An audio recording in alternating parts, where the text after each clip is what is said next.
Hello and welcome back to Racing Weekly, a podcast and YouTube show brought to you by oddschecker in association with Bet365.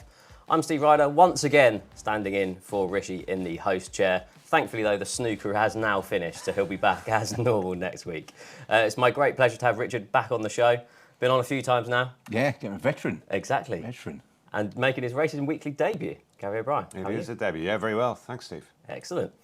Gary, I'll start with you. As has been the case for the last couple of weeks, we've kind of had a mix of jumps and flat, but obviously your eyes were particularly taken by Punchestown. It was a busy week, long week in Punchestown, but some great racing. A lot of the big name performers were there over the 5 days. Some of them had a bit more on their plates than others. I mean, the likes of State Man later on the week, Ballyburn, they probably only did what was expected of them, but as we'll discuss a little bit later on, I think there were a few significant performances that will have impacts on maybe events next season as well. Definitely. And one thing I want to touch on is Jack Kennedy, obviously an achievement of Bittersweet, Irish champion jockey for the first time. And I thought how touched Gordon Elliott was a big thing. It was a big deal for everyone in that camp, I think. And it's been a real goal of Jack Kennedy's over the last few years. Injuries have really stopped him fulfilling his potential up until now. And even earlier on in the season, if you go back to last summer, he had a bad injury, which kind of delayed him getting going really for the season and put him behind the 8 ball straight away. He was probably helped by the fact that Paul Townend already has a stack of those jockeys titles under his belt, and it wasn't perhaps the priority for Paul that it was for Jack. He wasn't chasing the outside rides as much as Jack was late on, but it's a phenomenal achievement. He rode some amount of winners as well, by a long, long way, a personal best. I think it was 120 odd winners he rode, and thoroughly deserved champion jockey. Yeah, you discuss around the injuries. I thought it was funny that even in the interview afterwards, he's there in a boot. Yeah. Still can't be able to put a shoe on and still can ride all those winners in the week. Yeah, and it just shows, doesn't it? Paul has, Willie dominates in terms of numbers, but of course Paul can only ride one of them. But no, it was a really nice story because he's amazingly young, Jack, when you think about the attrition he's had down the years. And as you say, the list of injuries that started, you just worried that he was always going to be someone who struggled and would never quite fulfil his potential. But I think there's a chance now, isn't there, Gary? That I think so. Yeah, he's broken his leg, I think, 5 times in the last 8 years, something like that, Richard, since he started. And he keeps coming back, and he's the most laid-back guy in the world. He's got the right temperament to deal with the setbacks that you obviously have to face when you're a jump jockey. And this obviously could be the start of a really big phase of his career. He's got some brilliant horses to ride there. He's champion jockey now. And I'm sure he'll have a long, long rest now before he starts thinking about maybe retaining his title next season. Yeah. With regards to obviously jumps coming towards the close, Richard, if I had to come to you for a highlight for the season, particularly obviously, I assume one that you've commentated on throughout the year. Oh, okay. In terms of racing, I mean, I think to be honest, it probably is just Willie Mullins as a general, admiration. Really, yeah. It's very easy and it can seem a little bit boring, can't it? When he keeps winning absolutely everything, but. I think Galopin de Champs winning the Gold Cup. The Gold Cup is the best race. It was a landmark centenary, and it was produced the performance that we all hoped. Now, of course, you're rather disappointed that Fast or Slow wasn't in there because at the finish, because it would have been interesting to see how he fared. And it was a pretty soft unseat. He got his revenge the other day, and that's beginning to build up into not quite a Quarto-star Denman sort of. But they're meeting each other regularly. The Irish trainers deserve much more credit than the English ones do for running their horses regularly, not being worried about them being beaten. And I think Willie Mullins' achievement of winning the title over here just unfortunately shows where the balance of power is. But it's a fantastic achievement to do that. Yeah, certainly is, yeah. Absolute domination from Willie Mullins. And switching codes, Gary, if I had to ask you for a flat horse to follow for the season. Flat horse to follow. I did actually at the start of the season put up a horse called Illinois, trained by Aidan O'Brien. Now that didn't start very well. He was run over at odds on in the Ballysack Stakes. I think he's got an entry in the Lingfield Derby trial this weekend. So I'm hoping that he might be able to bounce back and confirm himself a Derby candidate. But I was really impressed by a horse of Dermot Wells that won a Cork a couple of weeks ago, Spoken Truth. He's by Frankel. Real good Moigler stud farm pedigree. Dermot won a maiden at Cork with Harzan before he won the Derby. So I'm not saying he's going to go and win a Derby, but he's a very promising horse. I think he will run in a Derby trial next time, maybe the Gallinule Stakes. If all goes well there, you could perhaps see him heading on to an Irish Derby. Yeah, I wouldn't give up on Illinois. I tipped him that day as well. And I Did think you really? Yeah, I think there was an excuse afterwards. I think he came back lame, or there was an excuse from the stewards. Really. Yeah, heavy ground as well. Yeah. Wouldn't have suited him first time out. So hopefully we'll see the real horse this weekend, or it might be time to reconsider. Definitely. And Richard, one from you? So let's go for one, the boring one if you like, because I just think he's the one I'm most looking forward to, which is Van Dijk, really. Yeah. I didn't see anything at the weekend. We'll chat about the sprinting division. The sprinting division amongst the older horses looks shallow. Van Dijk's form of the morning was franked by Ramatuelle, and it looks a really solid piece of form. There was no messing around with him when he won over 6 furlongs at Newmarket. We're staying sprinting. Yeah. And you've got the Commonwealth Cup as the potential sort of transition to the older horses, but you'd feel that worse 3-year-olds than him have been able to make that transition. And the 3-year-olds just given that bit of time, standard performance, July Cup, etc.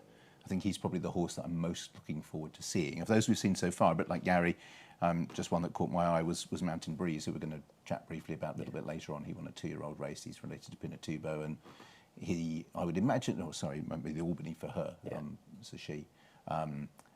Interestingly, Williams said 6 furlongs rather than 5, which ruled out the Queen Mary possibly. But the Albany would possibly be a stepping stone. But then you can see her running in the fillies races that we're used to seeing during the course of the year, because she's bred to be 6 and 7 furlongs, and obviously comes from a good family. Definitely. We'll definitely touch on more performances like that from Mountain Breeze in Racing Recap. Well, Gary, the 2,000 guineas went as expected for many. The winner was impressive. Still unbeaten after 4 starts, but it wasn't City of Troy. It was Notable Speech. Absolutely. City of Troy was one of the first horses beaten. I thought, we were watching on from Punchestown, and there was a few faces watching the race almost in disbelief that he could be beaten so far from home. It's difficult to know what went wrong with him, but the winner was brilliant. I thought produced a great turn of foot. I thought watching the race, the eye was really drawn to Rosallion for much of the journey. And I'd be fascinated to see the rematch. Hopefully we might get it at Royal Ascot. There could be a few other key players to emerge in the meantime. Henry Longfellow is one who might throw his hat into the ring in the meantime maybe. But I think both the winner and Rosallion emerged with an awful lot of credit. The winner, to come from a strictly all-weather campaign to win a Guineas in that sort of style, I mean, he's obviously a tip-top horse, isn't he? Yeah, it's going to be a fascinating duel over the coming season. And you'd say probably that the 3-year-olds would have the edge over the older horses in that mile division at the minute. Yeah, certainly I think Notable Speech stamped himself as a horse we've got to be considering. They'll probably take a little break, I think, until Ascot. We've already had 3 runs already this year before the Guineas, so it's an unusual profile. It was a good performance. The interesting thing about the race for me was how slowly they actually finished. That last section was slower than the 1,000 Guineas, where they all seemed to make up ground beforehand, and they went harder to halfway than I'd realised. So I'm not sure how much depth there might prove to be, certainly in the mile division. But as Gary said, when you looked across, there were 2 horses that were travelling 2 furlongs out. Rosaline was on the right-hand side. Rosaline was on the right-hand side, and the left-hand side was Notable Speech. And Notable Speech found the better turn of foot. My feeling is that he won't step beyond a mile. Rosaline's going to be hard, isn't it? Because you've got to try and avoid, really. But if you want fast ground, you can't go to France to do it, so you're going to be a bit stuck. So I presume there will be a rematch in James's Palace. As those down the field, possibly the most interesting one was Inish Erin, in the sense that was very close to the speed, which wasn't the place to be. In fact, you could argue that actually something had done to Jamie Spencer and sat 8 to 10 lengths out the back. Could have been the best tactical place to be, but they were all in a cluster. It's only Inish Erin's 3rd ever run, and along with Ghost Rider probably will stay further. And Harton ran perfectly well. He's proving he's a bonny horse, but if you'd taken Notable Speech out and stuck City of Troy in his place, we'd all have been raving about it, and I don't see any reason why. I've no idea why City of Troy ran badly, though. It's funny because you're commentating, and there was an angle that made just when he first came off the bridle, and you're thinking, well, because when that angle changes, you might have been made to look an idiot when he's just been pushed along because he found plenty, and then the angle changed, and you're thinking, well, no, should have gone with that first one because he's absolutely beat now. So he'll go up in trip, won't he, Gary? It looks as though the Derby he's going. August Rodan to the Derby. Is he going to be an August Rodan, or will he be an Air Force Blue? Hopefully he'll be an August Rodan. He looked so good last year, didn't he? But he'd be a brave man to back him. I said exactly the same thing about August Rodan, and he delivered the goods. No, absolutely. Maybe Aidan can pull another rabbit out of the hat. I mean, he missed the start slightly, but he didn't get as upset in the stalls, I think, to make an apology for that. And he was beaten far further than Inish Erin. It was close to that pace as well. So I don't know. You would be worried, wouldn't you? Yeah, and the fact that he found loads off the bridle in the Dewhurst last year as well. It's not the fact that he's been a bridle horse in the past as well. He's found plenty for pressure. So, yeah, lots of question marks to then go from there. The winner, I thought, was, brilliant. A left field campaign, the first horse since 1938 to win a classic, having not raced as a 2-year-old. So he definitely defied some trends. The nice thing about the all-weather in England is we took a while, I don't know, Gary, you're probably still in the formative stages with the limited number of tracks, but what used to happen was you win a maiden in November, because you just waited for the, couldn't get the ground, a bit slow to develop, and there was nowhere to go. And as a result, they didn't have the novice races. They didn't have the ability to then run again. You just had to wait until the new season to find openings. Whereas now, particularly since Southwell changed its surface, you do just begin to have a maiden win, a novice win, and then a slightly deeper novice win. And it's more like the American Kentucky Derby, keep racing through the winter preparation. You can do that now, and obviously El Malka made her debut on the all-weather as well. So it'll be interesting to how that balance has just changed from us snootily looking down at all-weather form to now realising that it's a perfectly good way of readying your potential good 3-year-olds. Yeah, and it has happened in the last few years. I remember Jack Hobbs won at Wolverhampton and went on to obviously win an Irish Derby, and yeah, it's happening more and more. The beaten horses and targets going forward, I think both the Richard Hannon pair are going to head to the Irish 2,000 guineas in their bid for Classic Glory. I think Ghost Rider is going to head to France for the French Derby, and City of Troy straight to the Derby. So, yeah, some interesting clashes. I'd be tempted to try Hartum over 10. I have to admit, I don't see how you're going to win. I don't see how you're going to beat the two in front of you. Yeah. Stepped up to a mile. I mean, he's a more than a 2-year-old that ran a lot. I was capable of pigeonholing him, thinking he just had too many runs, he wouldn't progress. He has progressed. Yeah, moving on to the 1,000 guineas, El Malka, like Richard said, provided Sylvester de Sousa with a first UK Classic victory, having made her debut on the all-weather. Looking at the form, Porta Fortuna brought in good form from last year. Ramatuel beaten in a prep, but yeah, what do you think of the ride? Yeah, look, everyone's looking at the horses that were fast finishing in behind, because that's what your eye gets drawn to. But Aurelien Lemaitre. It's easy to bag overseas riders and what have you, but in this instance, you wanted to be Aurelien Lemaitre. Just waited a little bit longer because he took, on her, he took 2 or 3 lengths out of the field. Yeah. But on a horse that the Achilles heel was always going to be the trip, and so as a result, you just left yourself vulnerable. If you look where all of them came from, Porta Fortuna's pretty speedy. She won the Cheveley Park, so she's got. But some of those that came from a long, long, long way back. Surely you could have taken them out of the game by just sitting for another 100 yards. Easy with hindsight, but she's not very big though. And the worry is with her, is that one that's going to get away? Will they find the opening? And Tamfana, who came from a mile back and looked the other unlucky one. But when I watched the replay back of the trial they ran in France, Tamfana was ahead of her. Ramatuel got ridden forward. So it was a race where several will go away thinking they should have won, but I think if you back Ramatuel, you'll be the one that really feel that was one that got away, I think. Yeah, Gary, this is one of the races where I think if you run it again tomorrow, I think you'd probably have a different 1, 2, 3, 4, or at least they're in a different order. Definitely, yeah. Especially as Richard alluded to there, with a few connections, knowing what happened and having the opportunity to do something different. I thought on the day, full credit to the winner, she's obviously very good, but the 2 best fillies in the race on the day I thought were Tamfana and Ramatuel. Yeah. And if things had been a little bit different, if Aurelien Lemaitre had just maybe counted to 10 before he pressed go, that might have worked on Ramatuel, and if Tamfana had a clearer run. But when you go up the middle and the stalls are in the middle and they stay in the middle, you're always going to be riding for luck, and unfortunately it didn't work out for her on the day. Yeah, those two probably unlikely to meet again this season. You'd imagine Ramatuel, they might think about dropping back in trip, and Tamfana you think would probably go up in trip. Yeah, I'd still be confident that Ramatuel would get a mile around the turn, maybe Coronation Stakes, because that tactical speed off a bend could be really useful. And I don't know what you do with her if you go back to 7. I know you run into 6, then you run into some really good ones. I'm trying to think of, and I can't know, one of you might know off the top of your head, who was the horse that beat them both in? The Godolphin horse. It was, yeah, Romantic Style. Yes, style? Yeah. So that's, I mean, obviously that form line, because you say, they're the 2, aren't they? Yeah. Whichever way around, yeah. But the Godolphin horse didn't show for whatever reason. I'm not quite sure where he's heading, but that trial suddenly looks pretty good, doesn't it? Yeah. Just something to touch on. I don't want to discount the winner. It was a nice story, a homebred filly out of Narain who gave Roger Varian his first Group 1 winner in the first year that he trained. So it was a nice story. A side plot was the fact that James Doyle was claimed by Wafnan Racing to go over in France, was beaten an odds-on shot, and Sylvester de Sousa came in for the ride. It's been some return for him, having obviously had a mishap in Hong Kong. Yeah, absolutely. He was banned for best part of a year for aiding another rider to have a bet on a horse by contacting an intermediary. He sat it out, and and has come back with a sort of.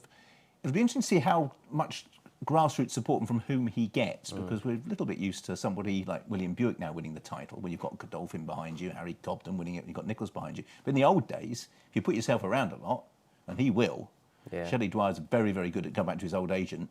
If ever he teams up with one of Chris Dwyer's, then he's already had 2 or 3 winners for the yard. They keep him ticking over. A couple of good winners for Roger. Where he fits into the pecking order of Roger, I'm not quite sure, because as you say, James was not there. Yeah. But Roger will have plenty of. He'll go around the second courses if necessary, I think.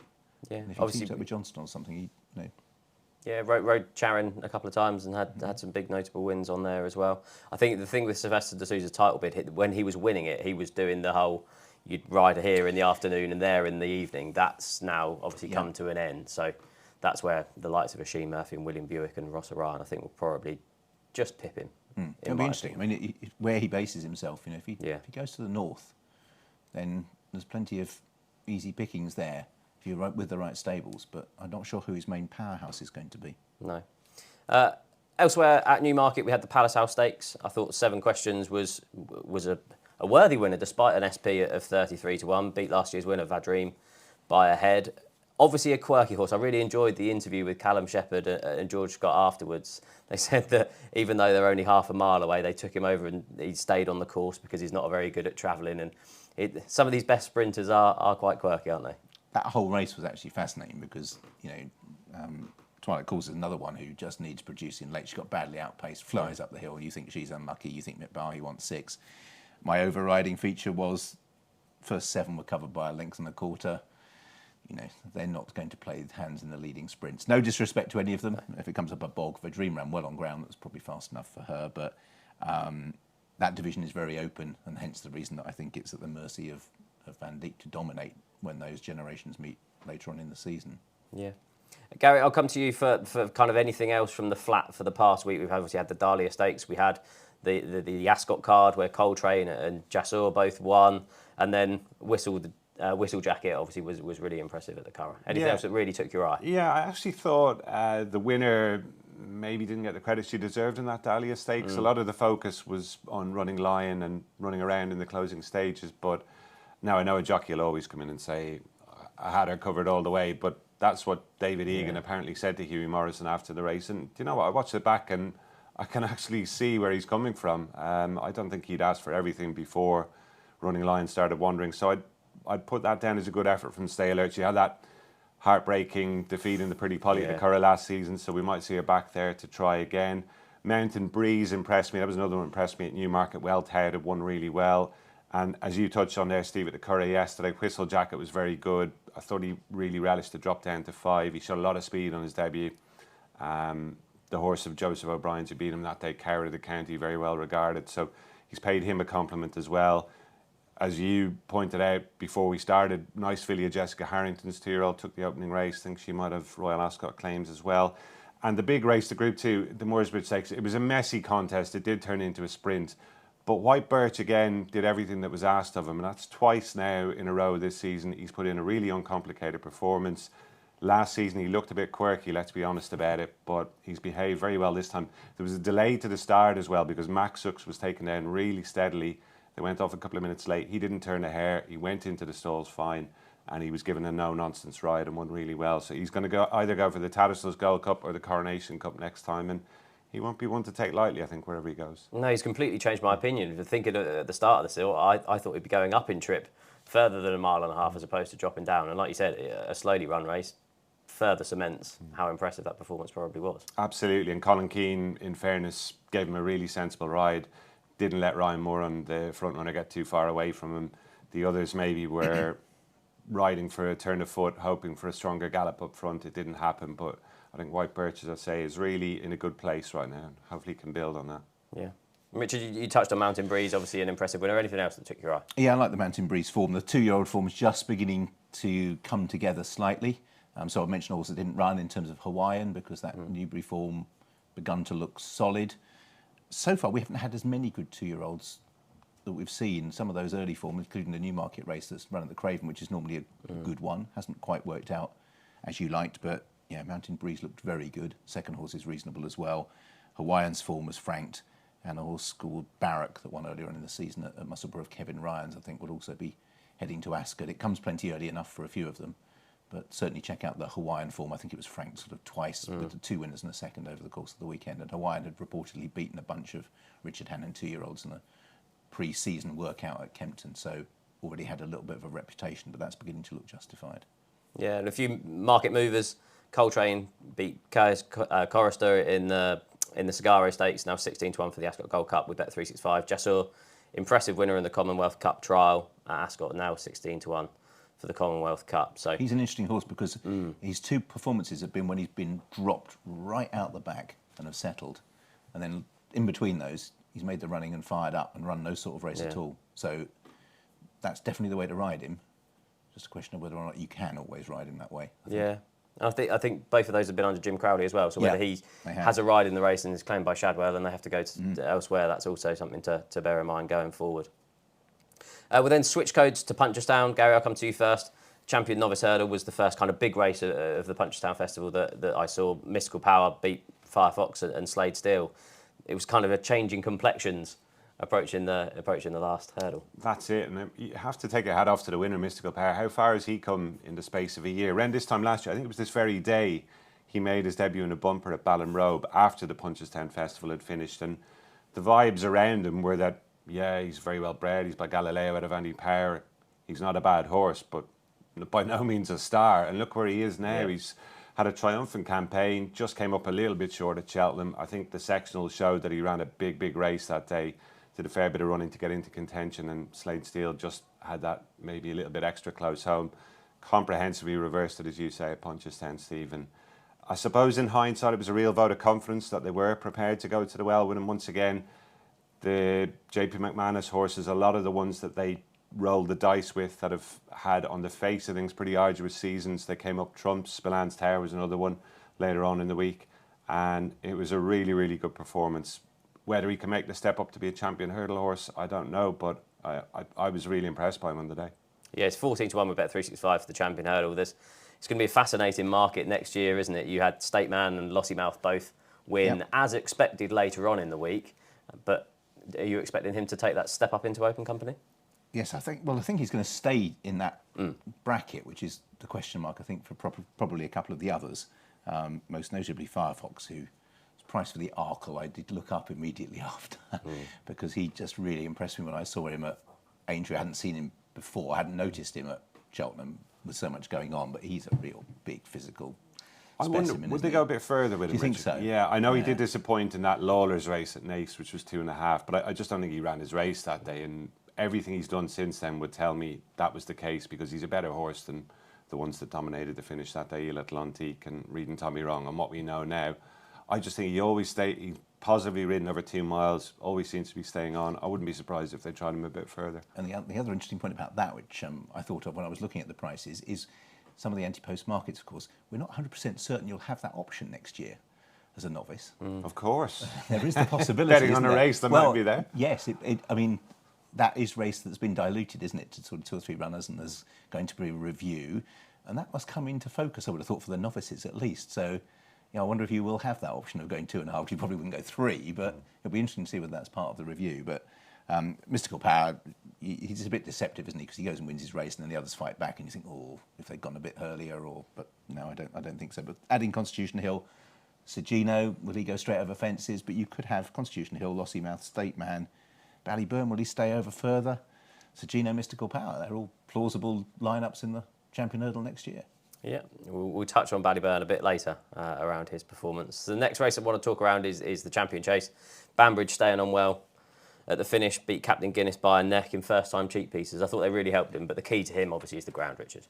It would seem so, wouldn't it? And again, you don't want to disrespect Captain Guinness in any shape or form, but it sort of reminds me from a few years ago when Altior was having his issues and others stepped in and took advantage. With the best will in the world, you've seen some races where Captain Guinness has just been a bit player, and you sort of feel that this was the one race where the absence of John Bon and El Fabiola, who'd obviously met at Sandown, just weakened that overall group. Banbridge began what's going to be a good couple of days for JJ Slevin, but he didn't even look the winner at the last, and he knuckled down. But I think an element of opportunism for a few of those, I think. Yeah. like Richard said, JJ Slevin, it's not the only time with this week that we'll say that he gave a good ride to a horse. No, he had a super week, didn't he? And it's the way he's responded, I suppose, to that mishap at Cheltenham. I think he blames himself for what happened on Fast or Slow, reading between the lines, Steve. But he had a terrific week, as you say, and Wednesday was, I think Banbridge was a great day for all concerned, particularly the amount of times they've either had to scratch him or at Cheltenham they took a chance around him even though the ground was wrong. But I think Wednesday was the day that JJ in particular will feel particularly vindicated about. Yeah. Lots of good stories around horses. I think one of my favourite performances was Spillane Tower winning for Jimmy Mangan. Just a brilliant family feel to the day and beat Monty Star quite well at the finish. Exactly. If you'd asked me for my jumps highlight at the start, now there might be a bit of recency bias at play, Steve, but this would probably be it. From Willie Mullins with 250 odd winners, we're talking about Jimmy Mangan here with just a handful of horses, and he's got a proper Grade 1 horse, proper Gold Cup horse in my opinion, who has won back-to-back Grade 1s now, the Willow Worm Gold Cup at Fairyhouse, which was Jimmy's only previous Grade 1 many years ago with Connacht Castle. And again, he's just such a likeable, uncomplicated, easy type of horse to ride. I think that's going to stand him in good stead going forward. There was a little bit of a question mark about him over the longer trip, but he got it really well. And bear in mind how well Monty Star ran at Cheltenham. I thought he ran his race at Punchestown, Steve. It puts him right in the mix with the likes of Factor File as well. So it's an embarrassment of riches that the owner has in that division, but he looks every inch a Gold Cup horse to me, Spillane Tower. Really, really do love him. Yeah, 16-1 with Bet365 for the Gold Cup next year. Like Gary says, JP has some team and so does Willie Mullins.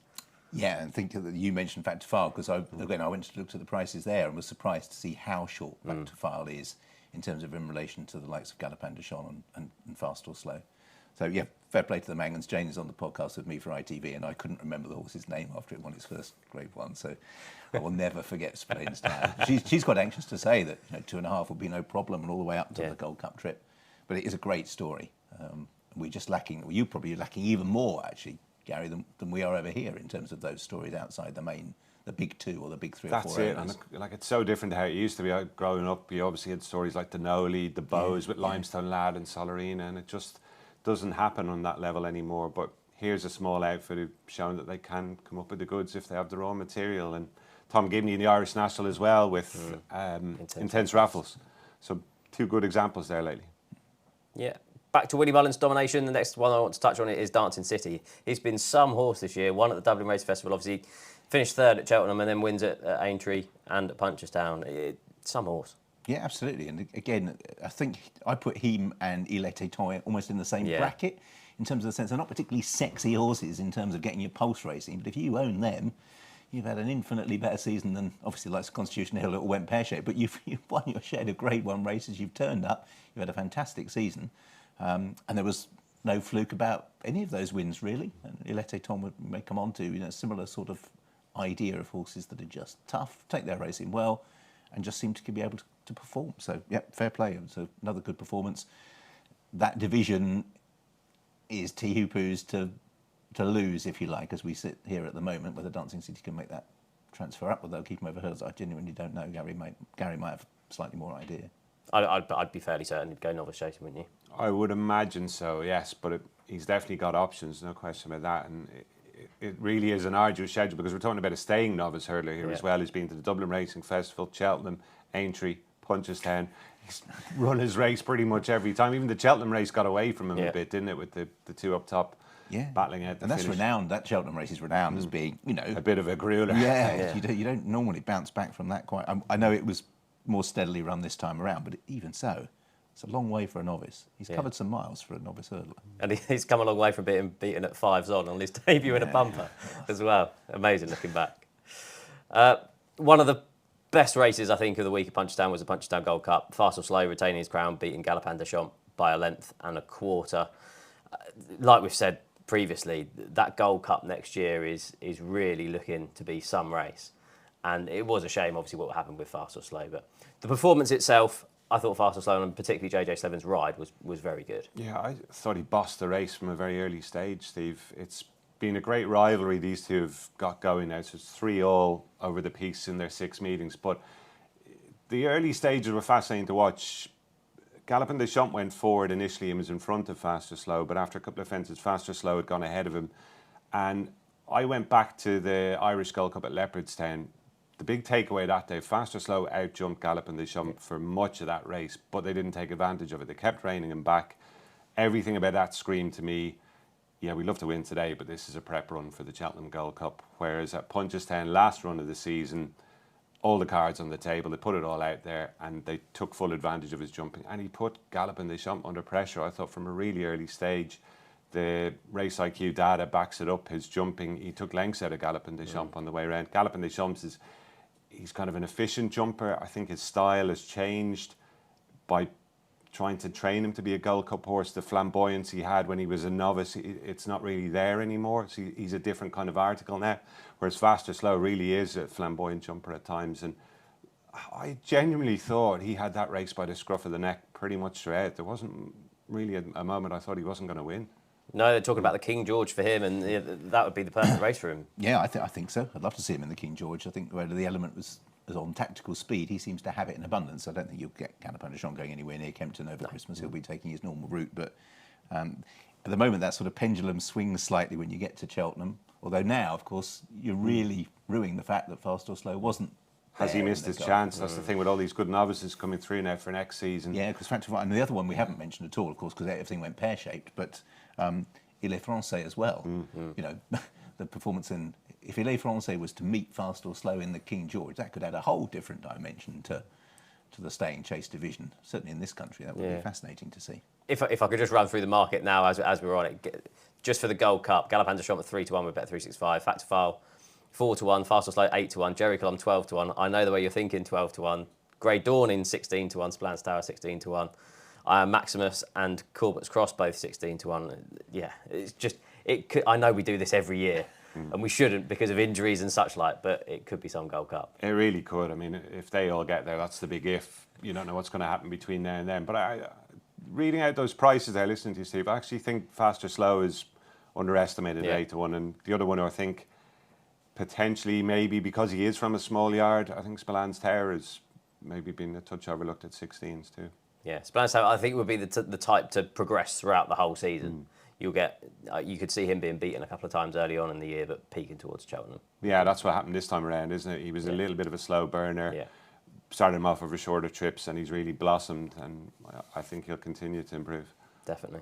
Richard, I'll come back to you for Elite Tom. You mentioned him earlier on, reversed Arkle form with Gaelic Warrior. Another one that Paul Townend might want the ride back on, maybe want it to be a bit more positive, as many have said around Galopin Des Champs as well. Yeah, I don't know though. My thing with I won't because as part of it slightly sort of critical. I won't name the person that said this to me, but I think it's bang right.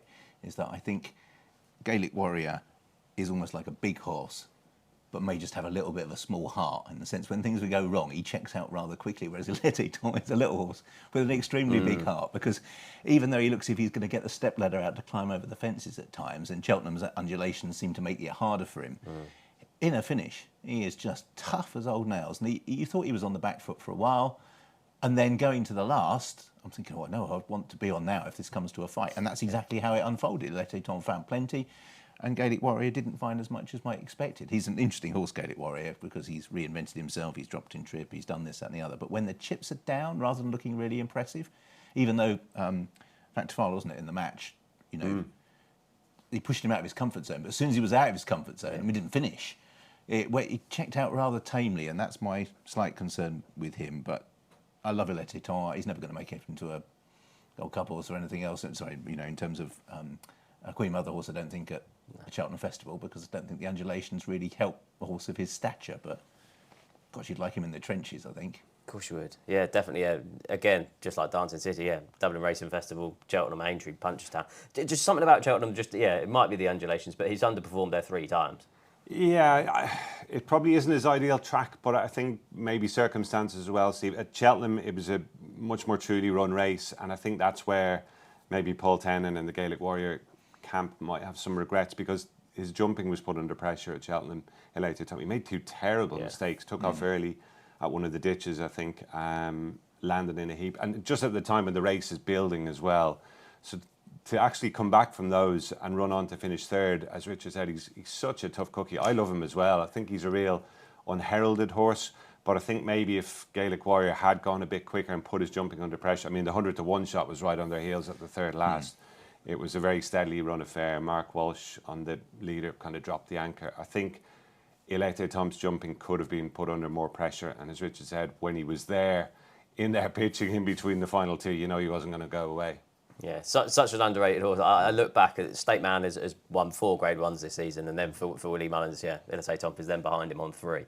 And you kind of think, wow, at the start of the season, you wouldn't have thought he'd be there. Physique-wise, I remember seeing him down the back straight early on in his career, and there was something else alongside him that dwarfed him, but, you know, the lack of physical scope, you're thinking you're not a natural chaser, but he finds his way of getting from one side to the other. As Gary mentioned, that's possibly his Achilles heel if you explored that a little bit. And at Aintree, 2.5 miles, he just had a little bit more time, perhaps, to organise himself over his fences. He jumped pretty well that day. And as Richard said, in terms of his physique, he's a small horse. He's quite narrow as well.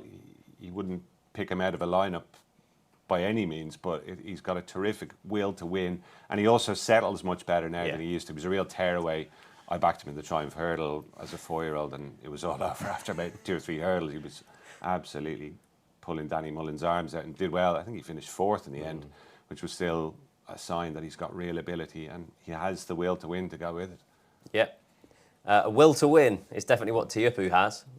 He won the Champion Stayers Hurdle by 6.5 lengths. There was never really a moment's worry, was there, Richard?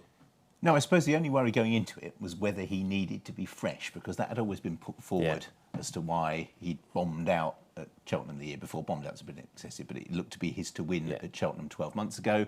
This time he did it, and everyone said, oh, fresh preparation. So then when he turned up, the question was, you've probably got the best stayer in the division. It's, you know, they're pretty ageing over this side of the Irish Sea that have been taking him on this year. But it didn't seem to make a lot of difference, which will be interesting to see whether that changes in any shape or form the way he's campaigned next year. But that division at the moment is his, isn't it? Particularly if, who would be the other Irish point, I suppose, where they go, fences or trip or anything like that, the same ownership, you're not going to cross swords, are you? So, no, they seemed keen to avoid it this season, didn't they? Yeah. I mean, they split their aces by sending Irish Point to run obviously very well in the champion, but yeah, this division historically, more from the UK, with our likes of Biggs, Bucks and Ingles, Drever, and if you go back even further, there were other horses that dominated the division for several years. Yeah, I think Tiupu is definitely the one, goes into next season looking very, very solid at the head of that division. Yeah, as much as you can't call 9-4 value 10 months in advance. This, I thought, showed that he was less ground dependent than some also thought, as well as the fresh angle. Yeah, I'd agree with that, Steve. He was just basically too good for them, wasn't he? I mean, Asterion Forlonge finished 6th at Cheltenham. He was the one that got closest to him. Jack Kennedy could even afford to make an unusual for him big mid-race move. There were 2 schools of thought, and I know he said he was keen to make sure he wasn't put in a pocket by Paul Ten and he was on his outside, but it still struck me as a little bit unusual for him to do something like that. And obviously the championship battle might have been at the back of his mind at that stage as well. But yeah, he was just too good for him. I think in the past, maybe the combination of better ground and shorter distances, maybe that's led to people thinking that perhaps he's not as effective on that sort of ground, but he's clearly effective on it. He's probably best on slower ground. I think that's maybe the nub of it. Yeah, I think Jack Kennedy's just brilliant on it, because if you remember back at the Hatton's Grace, he tracked Paul Townend that day on Empere Pass, and he seems to have the ability to make other horses do things when he's on Tiupu, when he's riding them, by the tactics that he uses. That was a great race, wasn't it? Yeah. And both of those horses have gone on to have terrific seasons, albeit there was a blip mid-season for Empere Pass. Yeah, as you say, tactics played a big part in that victory, and it's been a triumphant season for him. I think he's probably done now. There was maybe a mention about him going to France at some stage. Yeah. But the other thing is, he's proven now that he doesn't have to have a huge gap in between races either, which he was laid off after the Hatton's Grace hurdle for the Stayers hurdle. Look, it didn't do him any harm. Obviously, he won, but I thought he was unlucky not to win the Stayers hurdle the previous year, and that he went into that after running in the Galmoy hurdle at Gowran Park on Thursday's Day. So he's a tough horse, very classy, and as Richard said, hard to see one coming through that's going to beat him next year. Yeah. Speaking of tough horses, obviously Bittersweet race for Gordon Elliott, who obviously lost Side Burley in the race. An absolutely brilliant horse over the years, and yeah, he'll be a sad loss for all the connections and a lot of fans of the sport.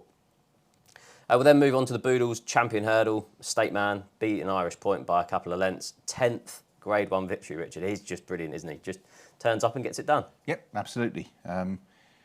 So contrasting, if you like, to Constitution Hill, and again, not criticism of them because they've obviously had issues this year and the weather didn't play its part as well. But when you look back, well, Michael Buckley might have a couple of nice really photos on the mantelpiece of Constitution Hill Hayes, but if you go to the trophy cabinet, he's going to have a fair bit more, and it's going to be, State man's connections. He is bomb-proof. He dominates that division.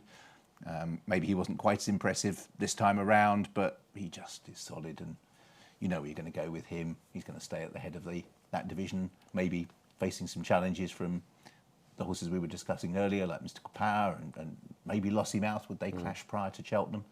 I don't know, but at the moment he has that division entirely where they want him, and really you can say with him, he's just metronomic in his ability to dismiss all the opposition, which is fine. Yeah, Gary, there's no like a school of thought that Cheltenham might not be State man's track. So would you give sort of Lossy Mouth a chance? It's going to be interesting to see them throughout the year if they do campaign them against each other in the Matheson Hurdle or the Irish Champion Hurdle prior to the race, and whether that form actually stacks up at Cheltenham. I have a feeling they might be kept apart until, at the very least, close to Cheltenham next season. Time will tell. He's a brilliant horse, State man, and a bit like not Impere Pasilete Tomp we were talking about earlier. Maybe he's not a real sexy type of horse like a Hurricane Fly. Maybe he was a stable star for Willie Mullins in the past, or a Constitution Hill, but he's so reliable. He's so easy to manage. Paul Townend can put him anywhere in the race. The one thing that did occur to me watching it, the runner-up Irish Point got the ride I thought he might get at Cheltenham, and I was left wondering if they had ridden Irish Point like that at Cheltenham, it could have been very interesting. It never really looked like happening for him at Cheltenham. I thought State man had him covered all the way, but it was just a moment at Punchestown. I just wondered, was he going to put him away all that straightforwardly? And in the end, he did just come across Irish Point, which accentuated the winning margin. He was going to win anyway, but it made it up to 2 lengths. And yeah, I think if Irish Point had been ridden like that at Cheltenham, it could have been very interesting, perhaps. Where does Irish Point go, Gary? Does he go chasing? Do you think that's difficult one, isn't it? It is, because he's got that range. Obviously, it's not the 2.5 mile at the festival anyway for him. So you're going to run into Tiupu, and with the strong champion hurdle, does that sort of force your hand to go fence? And again, if you go fences, at what trip? Yeah, and it's going to be what they actually do with the races, isn't it? At Cheltenham, because if the 2.5 mile Grade 1 novice that's the turners currently, if they do keep that, I imagine that will incentivise them to go over fences. But if that does get changed into a handicap or anything like that, they might think twice around doing it. Yeah, I think, again, it probably is going to boil down to Tiupu, isn't it? If he wasn't around, you could see Irish Point staying over hurdles and mopping up in the 3 mile races. But if Tiupu's hale and hearty after his winter break and starts off again in the Hatton's Grace, you'd imagine this fella might be running in a beginner's chase somewhere around the same time. Yeah. Something else that might influence that decision is where Ballyburn goes, because he obviously has the options of staying over hurdles or going novice chases. Paul Townend said that he got down and dirty to win by 3 1/4 lengths, and he did look in trouble for a sec. It was the least impressive I think we've seen Ballyburn all season, Steve. I'm throwing out his defeat in the maiden hurdle against Firefox, because that was a bit of a phony war in truth at the start of the season. But as you say, there was just a moment. It actually reminded me of Impere Pass in the same race last year after he'd won at Cheltenham. I thought he would absolutely annihilate them, and he just made heavy weather of it as well. So maybe he was feeling the effects of, I was going to say, a long season. I mean, it hasn't been a particularly arduous campaign, but you were talking about other horses maybe being influenced by where he's gone.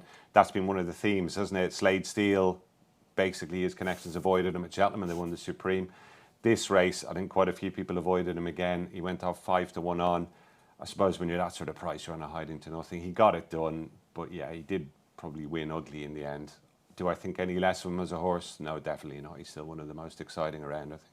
Definitely. And it'll be better next season if he learns to settle. That low head carriage has kind of now become his trait, hasn't it? It has. I suppose if you're going to play devil's advocate slightly, you could maybe argue that the form of that Cheltenham victory looks pretty shallow. And as Gary said, his reputation scared away a lot, whereas that sort of performance this time might just encourage a few to explore whether or not there are any cracks that weren't really ever exposed at Cheltenham. So yes, it was a slightly underwhelming performance, primarily because everyone expected so much of him. But just made me look again at that Cheltenham race, the bearing being what was eventually called the Gallagher's, and just think, yeah, actual fact, you were very impressive, but there wasn't much in that by the time we lined up. Yeah. Fair? Well, Jimmy DeSoy finished second. He was well beaten then, wasn't he, next time? So I think you're probably... the race I'd judge him on is the one at Leopardstown before that, where Slade Steele was second, King of Kingsfield third, Absurd was fourth, won the county hurdle next time as well. There was much more depth to that race. And he looked really good that day, didn't he? Yeah. And Gary, I'll come to you for anything else throughout the week at Punchestown. We've obviously had Cargeese. I thought Paul Townley gave her a brilliant ride. You had Daddy Longlegs hacking up on handicap debut. Lossy Mouth, it's on the line getting another Derek O'Connor masterclass from the he's something else, isn't he? I think I liken him to the Terminator in equine form, is he just never, ever, ever stops. You never have him beaten. Maybe in hindsight, the second horse, Lifetime Ambition, a bit like Ramatuel, might have won if held on to a little bit longer, but I don't know. He's just always there, isn't he, on your tail if you look over your shoulder. Daddy Longlegs was the handicap blood of the week. Got a £15 hike, I think, for winning, which was probably understandable. The Galway hurdle was mentioned maybe as a possibility, but perhaps he's gone a bit high in the handicap to win that now, though certainly he'd still be one of the market leaders. Redemption Day is one definitely worth a mention. One of the most impressive winners of the whole week in the bumper. Had hacked up at Fairyhouse on his return. He's obviously a difficult horse to train. He's only running bumpers, and I think he's 7 years of age now. He looks like a horse who could easily win a good race on the flat, doesn't he? But I think Willie Mullins was saying after the race they will go novice hurdling with him next season. I wouldn't be surprised if they give him a go on the flat before that, though. Just when you have a horse like him who's got injury problems or has a history of injuries, you're putting that into play more, aren't you, when you go jumping? And I think there's definitely a race or two to be won with him on the flat before then. But a whole host of good performances. Lossy Mouth, you mentioned. Bride's Hill was good in the Mare's Chase, though Allegory Devassi blew out there disappointingly. And must mention the 14-year-old Singing Banjo winning the Latouche again for a second time. Extraordinary horse. If you ran him in a handicap chase off a mark of 88, he'd be receiving about 5 stone from the likes of Cocoa Beach, and yet you can go out and beat them on pretty much level terms in a race like the Latouche. That's the joys of Banks racing the cross-country course at Punchestown. Yeah, a great week. And the UK did have a winner, Casso Nomento, went over, won the listed mares novice hurdle as well. Yeah, and strangely enough, over the course of the piece, given how few runners there have been in those sorts of races, you would still be encouraged to go. I know a few more did go, and a few more, like Rambler, didn't run their races, etc. But those that might... Gary's point was, I think, the fair one a bit earlier on. They possibly thought it's a throw at the stumps just before summer. You know, lots of them that might go over who might not, competed in the handicaps and what have you. But the strike rate's been good enough.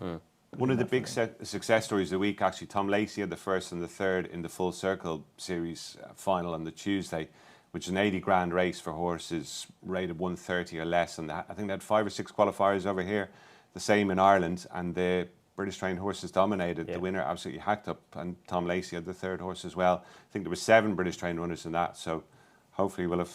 That race is definitely there to stay anyway. That was a real success. I think there'll be a lot of British interest in it again next year, hopefully. Yeah, great to see going over. Excellent. And that brings to an end Racing Recap. Before we get into our Chester and weekend preview, just to let you know that our sponsor Bet365 have a best odds guaranteed offer. It's available on every single UK and Irish race from 8 AM on the day of the race. If you take a price and the SP is bigger, Bet365 will pay you at the bigger odds. Full terms and conditions can be found on the website. So Richard, I'm going to come to you first for the Chester Cup, one of my favourite big early season handicaps. A couple of things I'll point out at the start. This is always when we sort of begin to hedge your bets, etc. The draw is obviously very important, and we don't know it. Yep. So obviously the inside. And the other thing is that this used to be run on the very first day of the meeting, and it attracts a maximum field. So the field, the actual course, needs to be at its full width. Now it's run on the third day of the meeting. The course is still run on its full width, but basically the rails move progressively in, whereas on the first day they ran progressively out. And what that means is that every day a golden highway is unleashed of around about 3 yards on the inside, which of course complements the low draw as well. So when you get a ride like Cleveland of Ryan Moore's, where they hug the inside rail, the only saving grace this year is it doesn't look as if it's going to be so wet, because obviously when it is wet, that's a massive advantage because they've churned it all up on the outside as well. But just a couple of things that when you're looking at this race, you do really would like an inside draw or the ability to be quite handy if you're out or drop right in, but basically get some running. If you're a midfield horse and you draw wide, it can be curtains. Horses that I'd be interested in as we look at the moment, Aztec Empire, possibly of the trio with Novel Legend and Grand Providence, who I think is another horse that will be in there with a squeak. He was pretty good last year at various times, Aztec Empire, and he ended with a below-par performance, which is always quite good if you're a punter, because if you can excuse that, you'll get a better price than the others who look more obviously progressive. And then my absolutely wild left field one is Duke de Kent, who has only had a couple of starts for Ian Williams. I'd urge you all to go and watch the first of them at Wolverhampton, which was eye-catching. And he then ran at Kempton, and it was a race where they just didn't go very fast, and he was in midfield, and he doesn't look as if he's doing anything at the end. But the horses that were involved in the finish were all up there, and I don't really think it was run to suit.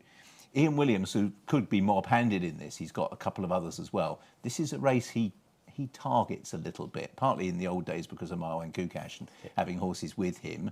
But he's a shrewd operator, and if Duke de Kent got an inside draw, we were talking 50s and 66s earlier in the week. Yeah, 33s with that 365 currently. 33s, okay. I mean, obviously that's probably because we're not quite at deck stage yet. He's an interesting outsider.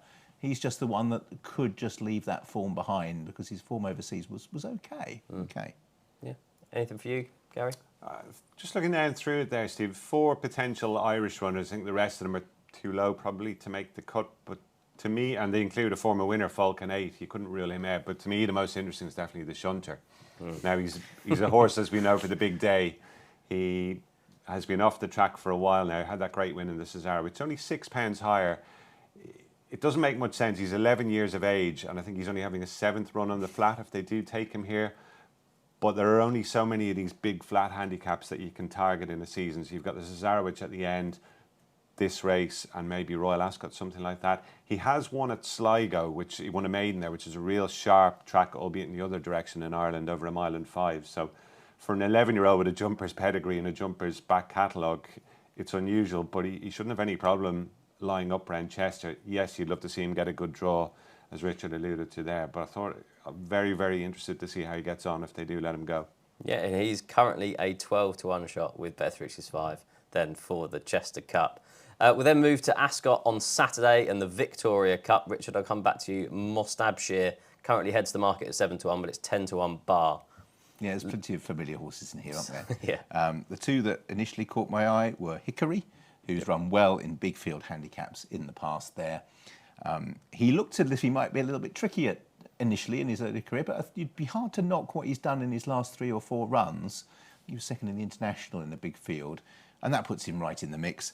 And the other one I've got a bit of a soft spot for is a horse that finished 3rd in the Jersey called Streets of Gold of Eve Johnson-Hortons, who I just think is, he's caught between the devil and the deep blue sea a little bit in terms of not quite breaking through at group company. They did try it and still being a little bit high.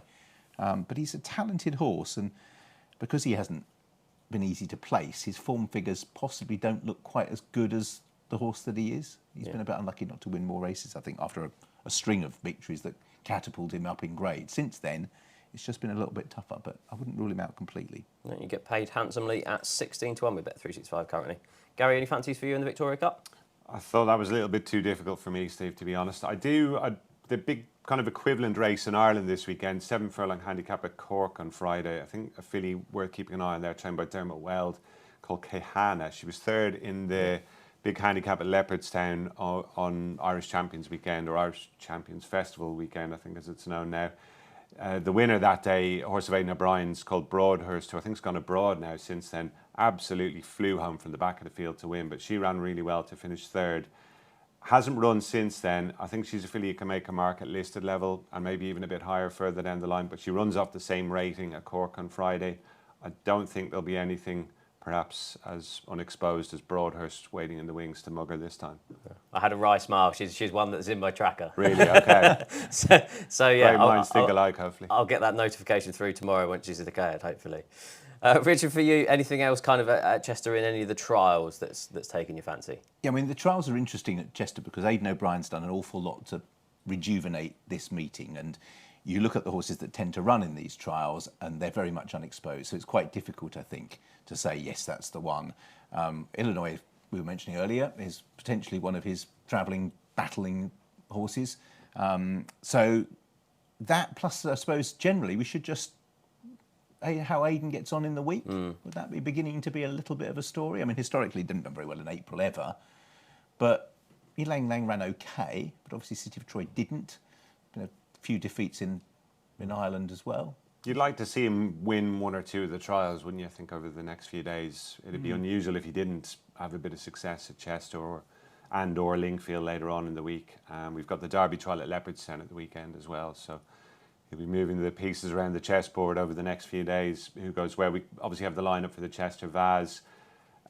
Interesting riding arrangements there. Ryan Moore's on Grosvenor Square. He's won 2 of his 3 starts. I suppose he probably is the form horse, but Agenda looked a really smart prospect winning a maiden at Dundalk last time. Dylan Brown McMonagle rides him, so that could be an informative race. A few well-bred horses in there representing Godolphin, and Andrew Bowling's got a Juddmonte horse by Frankel, I think, who won a maiden as well. So I'm looking forward to seeing how the Chester Vase shapes up. Yeah.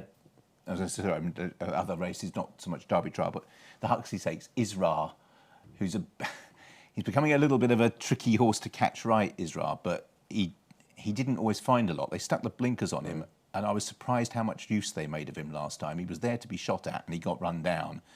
You could just imagine Chester suiting him nicely if he just got a nice trail in and wasn't asked to overexert.